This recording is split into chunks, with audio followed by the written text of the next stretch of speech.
deryalar cevherim, ağaçlarda kalamım. Yine de bolur az, nığmatlan yalanım.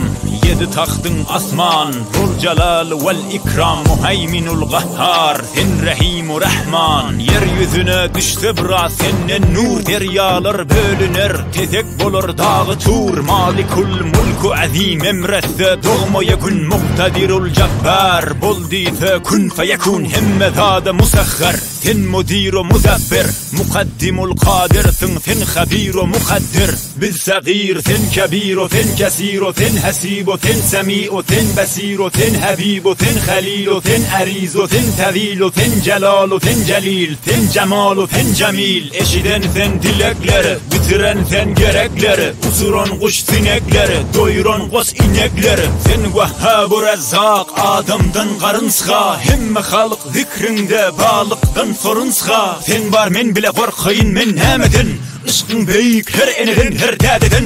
Men zoraktım sen zoğa, men günadım sen zoğa. Men soğuysam sen tomuz, uzağında sen dola. Gece sensin hem gündüz, yaz sensin hem sen güz. Ot bolsam sensin su, kirlensem sen diydin yu. Men kan bolsam sen damar, gecelerimde sen kamar. Sen gülküymün sebebi, sen lokmanın edebi.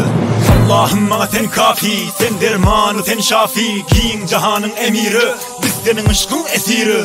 Senin ışkından biz hayran, ya hennan, ya mennan. Saldın torpağı ruhundan zana, zıgallara sensin nan. Ya Rabbul alemin, sen evvelul ahirin. Sen hakimu, sen alim, mübeşşiru sabirin. Beyiklerin beygi, sığmar vasfın cahana. Sığmar hiç lengu, hiç zabanı, dil lisanı fama. La ilahe illallah, ümidimiz bir sen Allah. Yok şerikim ya Allah, Muhammed Resulallah. Ya Rabbel alemin, ya Rahmanur Rahim.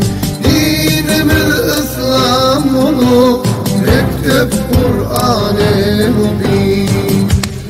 Gurur geldi Azazil'i döndürdü iblise. Şeytan bile parkı neme nefsi pis mendiyse.